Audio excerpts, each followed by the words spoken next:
jalan-jalan ke Pulau Sumatera singgah tuan di Bukit Tinggi. Assalamualaikum untuk semuanya, izinkan saya memperkenalkan diri. Perkenalkan, nama saya Ainunisa BRT dengan NIM 2108004, Prodi Ekonomi Syariah.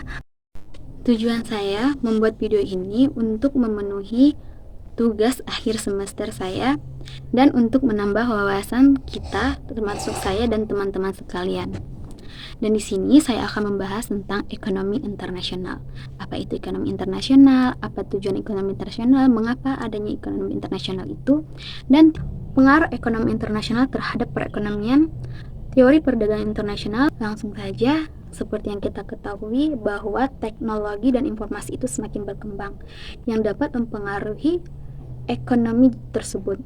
Bukan hanya tentang ekonomi di dalam satu negara saja, tetapi juga mempengaruhi ekonomi internasional itu tersebut.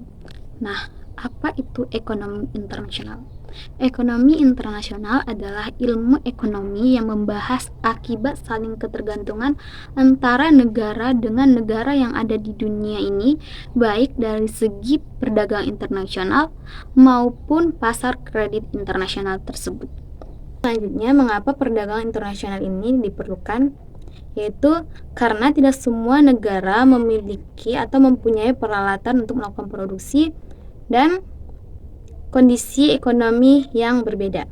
Yang kedua adalah perbedaan biaya produksi, yang dimana mungkin dalam suatu negara itu biaya produksi dalam suatu barang itu rendah, sedangkan di negara lain biaya produksi untuk satu barang itu mahal. Dan yang ketiga adalah perbedaan jumlah modal yang tersedia, yang dimana modal di suatu negara mungkin tidak mencukupi untuk melakukan produksi suatu barang tersebut, sehingga mereka membutuhkan impor dari negara lain. Adapun tujuan dari perdagangan internasional ini adalah memperoleh akses terhadap sumber daya, teknologi, dan pasar internasional ini lebih besar sehingga dapat meningkatkan produksi dan pertumbuhan ekonomi dari suatu negara tersebut.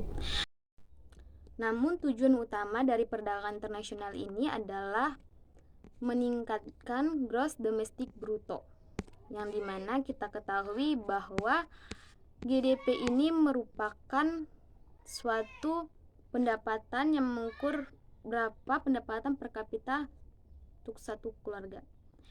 Dan perdagangan internasional ini menjadi salah satu faktor utama untuk meningkatkan GDP. Karena kita ketahui bahwa rumus GDP ini adalah C tambah I tambah G dan tambah X kurang M, di mana C ini merupakan konsumsi, dan I ini merupakan investasi, dan G ini merupakan pemerintah, dan X kurang M ini merupakan ekspor dan impor. Sehingga melalui rumusan tadi kita menyimpulkan bahwa ekspor dan impor merupakan salah satu faktor pendukung dari memperoleh pendapatan suatu negara atau meningkatkan pendapatan suatu negara. Seperti yang kita ketahui bahwa perdagangan internasional ini telah berkembang mulai dari zaman dahulu hingga zaman sekarang, sehingga ada beberapa teori-teori yang dikeluarkan untuk hal perdagangan internasional tersebut. Yang pertama adalah teori merkantilisme ataupun teori praklasik. Pada teori praklasik ini mengatakan bahwa sumber kekayaan suatu negara itu harus berdasarkan dari ekspor, yang dimana jumlah ekspor harus lebih besar daripada impor, sehingga dalam teori praklasik ini adanya pembatasan impor dari suatu negara. Dan pada teori praklasik ini juga mengatakan logam mulia merupakan suatu hal yang utama, karena dalam suatu negara itu logam mulia ini dijadikan sebagai alat tukar, sehingga banyak masyarakat ataupun negara yang menimbun emas tersebut. Dan teori yang kedua yaitu teori Adam Smith, di mana dalam teori Adam Smith ini mengatakan bahwa peran penting mekanisme pasar sehingga tidak diperlukannya intervensi pemerintah.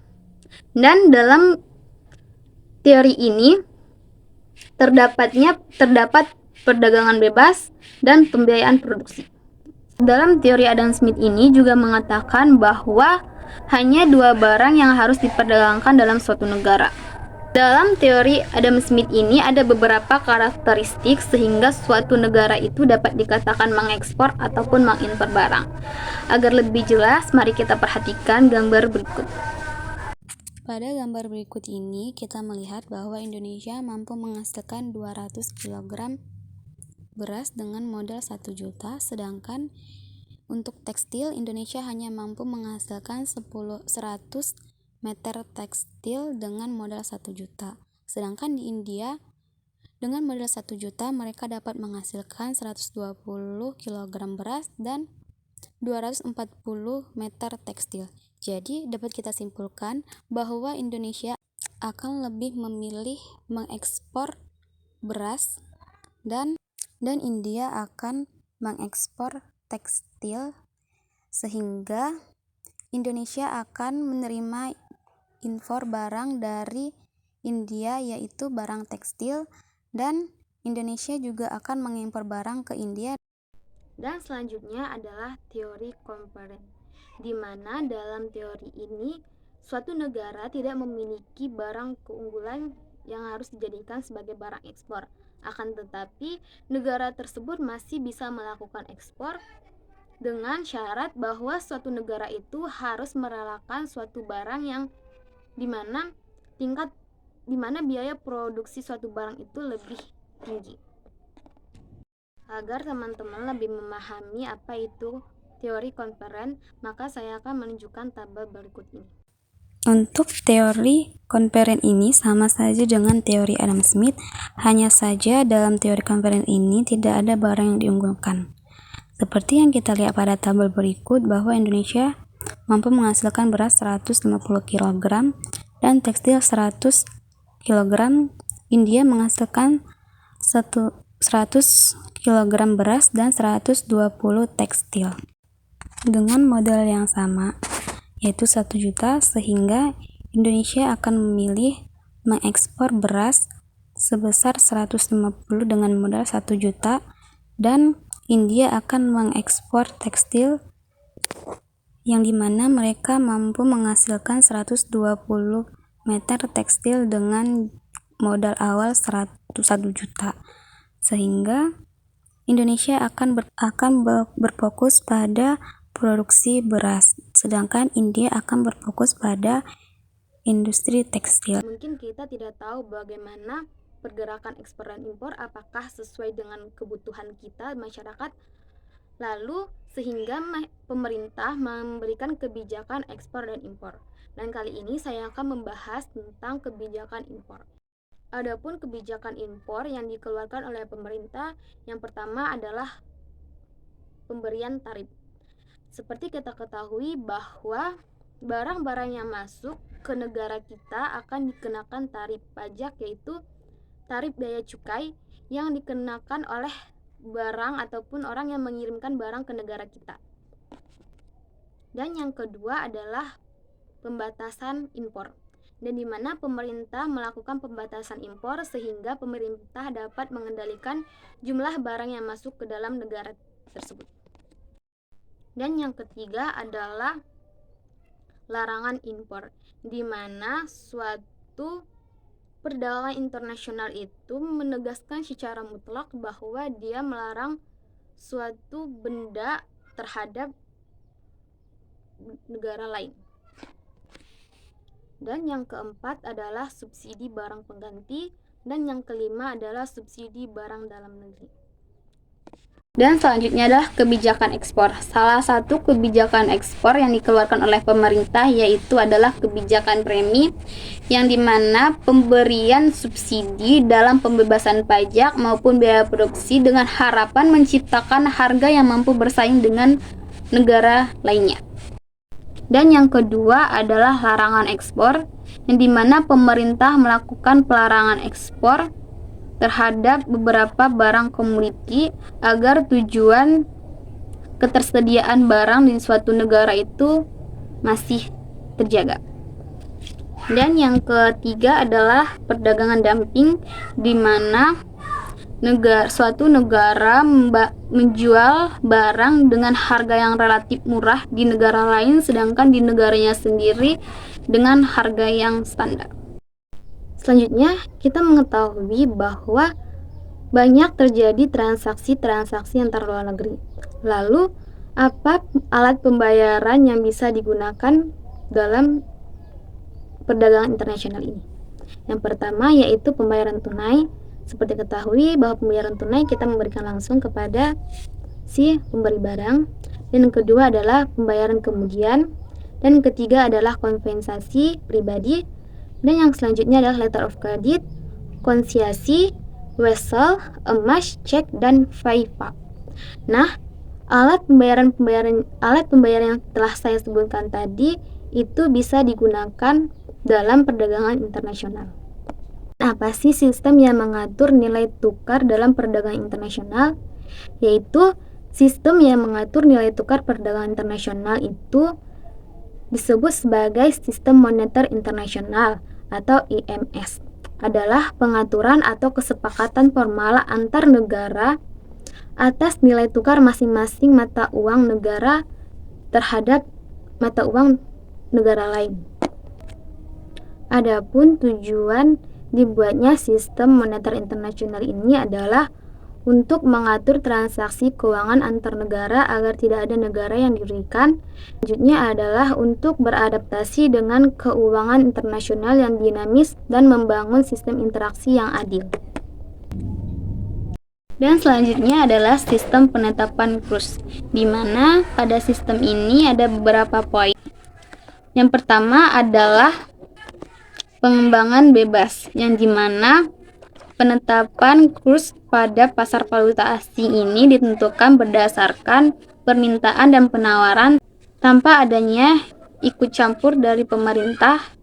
Selanjutnya adalah kurs tetap, yang dimana pada sistem ini pemerintah melalui otoritas atau bank sentral secara resmi menetapkan nilai kurs dalam suatu negara itu. Dan yang ketiga adalah kurs tertambat, di mana pada kurs tertambat kali ini ditetapkan berdasarkan pengkaitan nilai mata uang dari suatu negara dengan negara lain yang telah tertentu. Selanjutnya saya akan membahas tentang neraca pembayaran internasional, dan di mana neraca pembayaran internasional ini yang disebut sebagai balance of payment atau disingkat BOP, yang merupakan yang mencatat semua transaksi yang dilakukan oleh suatu negara kepada negara lain, yang meliputi transaksi internasional suatu negara pada waktu dan periode tertentu, biasanya selama 1 tahun. Dalam BOP ini memiliki dua komponen, yaitu yang pertama adalah neraca berjalan dan kedua adalah financial account. Pada neraca berjalan ini mencatat tentang ekspor dan impor suatu negara. Dan jika suatu negara melakukan ekspor, maka akan dicatat sebagai kredit karena telah menghasilkan devisa suatu negara. Sebaliknya, jika impor, maka akan dicatat sebagai debit karena telah menghilangkan suatu devisa negara. Dan yang kedua adalah financial account, di mana financial ini akan mencatat aset finansial, transfer pembayaran, dan utang piutang internasional. Adapun dua fitur utama dari financial account ini, yang pertama yaitu capital import, yang dimana modal ataupun dana yang masuk ke dalam negara tersebut yang akan ditulis sebagai dana kredit. Contohnya, ketika negara asing melakukan investasi ke negara kita, yang dimana di situ akan dicatat sebagai kredit ataupun modal masuk. Kedua adalah capital outflow, yang dimana modal dari suatu negara keluar ke negara lain yang akan dicatat sebagai debit. Misalnya ada suatu perusahaan swasta yang dimana modal ataupun dana yang keluar dari negara ini kepada negara lain yang akan dicatat sebagai debit. Dan contohnya ketika ada suatu perusahaan swasta melakukan investasi atau menanam saham ke negara lain, maka akan dicatat sebagai debit. Dan selanjutnya saya akan membahas tentang kebijakan yang dilakukan untuk mengurangi defisit BOP. Yang pertama adalah adapun kebijakan untuk mengurangi defisit BOP ini, yang pertama devaluasi, yang dimana merupakan suatu kebijakan dengan menurunkan kurs tukar, dan dimana dengan adanya penurunan kurs tukar ini berarti harga barang ekspor akan lebih rendah di negara lain, dan sebaliknya harga barang impor akan lebih mahal. Dan yang kedua adalah deflasi, yaitu dengan menurunkan tingkat harga umum. Deflasi ini terjadi biasanya ketika inflasi adalah minus. Dan yang ketiga adalah kebijakan supply side, yang dimana ini merupakan kebijakan dari sisi penawaran dalam suatu perekonomian sehingga dalam jangka panjang akan meningkatkan ekspor suatu negara. Dan yang keempat adalah proteksionisme, yaitu seperti misalnya melakukan bea cukai dan pembatasan ekspor impor dan pembatasan kota, persyaratan impor yang ketat. Dan selanjutnya adalah globalisasi.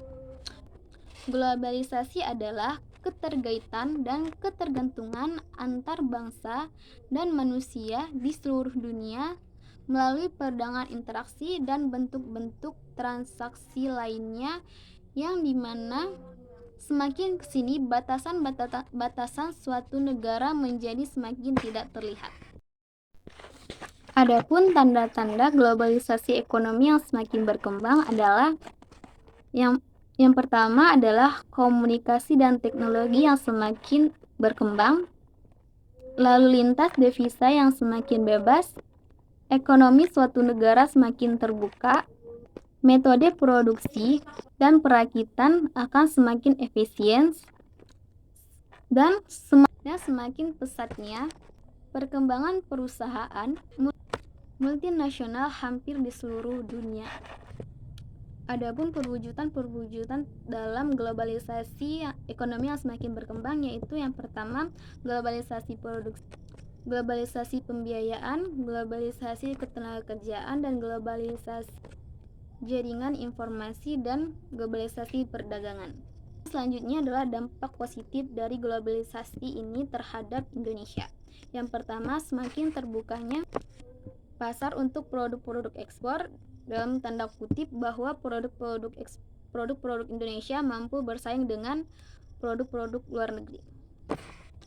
Dan yang kedua adalah semakin mudah untuk mengakses investasi dari negara lain. Dan selanjutnya adalah kerjasama dan organisasi internasional, yang dimana dengan adanya organisasi internasional ini maka akan terciptanya globalisasi ekonomi tersebut. Adapun organisasi internasional adalah penghimpunan negara-negara yang merdeka dan berdaulat untuk bertujuan untuk mencapai kepentingan bersama melalui organ-organ dari perhimpunan itu sendiri. Adapun beberapa nama organisasi internasional, yang pertama adalah PBB, yang kedua ASEAN, yang ketiga adalah Gerakan Non-Blok, dan yang keempat adalah NATO, dan yang kelima adalah WTO. Nah, dari beberapa nama organisasi internasional yang saya sebutkan tadi, maka dari situ kita menyimpulkan bahwa akan ada organisasi keuangan internasionalnya juga. Adapun beberapa lembaga keuangan internasional, yang pertama adalah Lembaga Bank Dunia, yang kedua adalah IMF, dan yang ketiga adalah IDB, dan yang keempat adalah ADB. Dan masih banyak lagi lembaga keuangan internasional. Maka saya akan menjelaskan tentang Lembaga Bank Dunia, yang dimana Lembaga Bank Dunia ini akan memberikan pinjaman leasing kepada negara-negara yang ingin berkembang sehingga mereka dapat meningkatkan modal di suatu negara mereka, yang guna untuk mengurangi kemiskinan di dalam suatu negara tersebut. Dan yang selanjutnya adalah Dana Moneter Internasional ini ataupun IMF merupakan lembaga keuangan yang mengawasi sistem keuangan yang ada di suatu negara tersebut sesuai dengan mikroekonomi dari suatu negara itu. Ini adalah ADB, yaitu Bank Pembangun ASEAN, yang dimana bank ini akan memberikan pinjaman kepada suatu negara yang ingin melakukan pembangunan. Dan bank ini juga akan melakukan promosi tentang investasi yang ada di suatu negara. Bank ini juga akan memberikan bantuan teknis kepada suatu negara yang melakukan proyek atau sedang dalam melakukan proyek. Dan selanjutnya adalah IDB, yang dimana bank ini merupakan Bank Pembangunan Islam. Bank Pembangunan Islam ini bertujuan untuk membangun kemakmuran dan kesejahteraan umat muslim yang ada di negara-negara, baik itu secara individu, perkelompok, ataupun negara sesuai dengan prinsip syariah dan hukum Islam. Cukup sekian hasil presentasi saya. Jika ada kekurangan kata atau pelafalan kata yang saya kurang tepat, saya mohon maaf karena di sini saya juga masih dalam keadaan belajar. Dan see you next time, kapan-kapan lagi.